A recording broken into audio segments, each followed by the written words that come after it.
Ladies and gentlemen, one of the most sensational updates for the student was the revolutionary step taken by the central government, none other than the new education policy 2020, which has drastically changed our current education status. Has been designed after many years of heart and soul effort. It is needless to say that was the unprecedented step taken uh,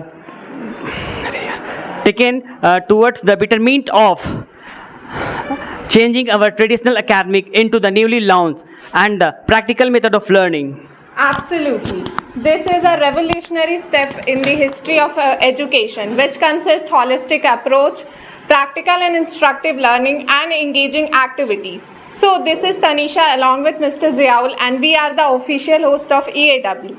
So today we are gathered here for this awaited debate on new education policy 2020, where we have two groups.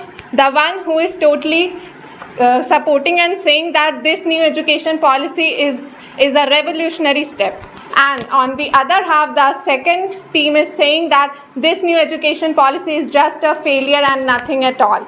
So well, we get to know all these things.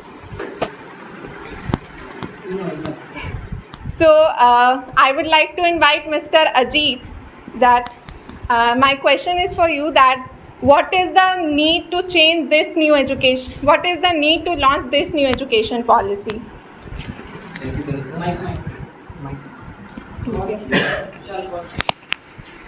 Thank you, Tanisha.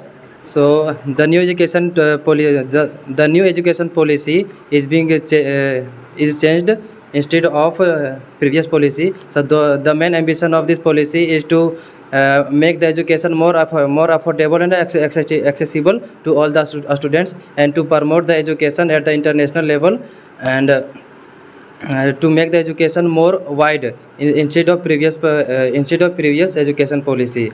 And due to of this policy, there are in this new education policy, vocational education is added. So I think in future, if there will be no any government job for the students, so they can be self-employed due to vocational training.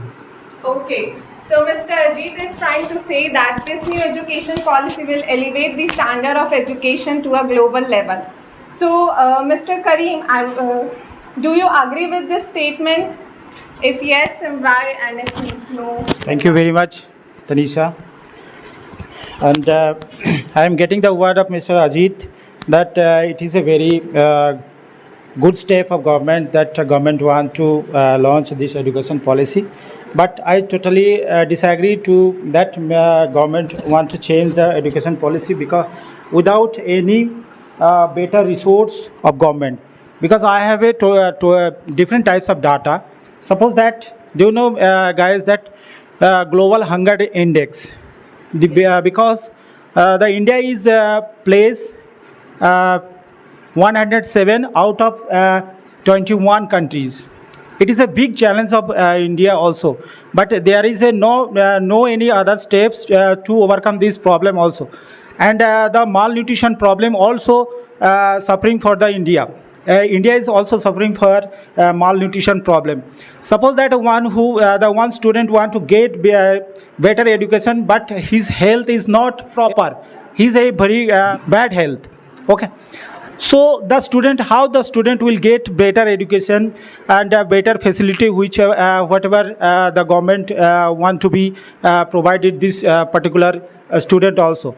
After that, the poverty line, the Indian population, the 42% population is living in poverty line, under poverty line.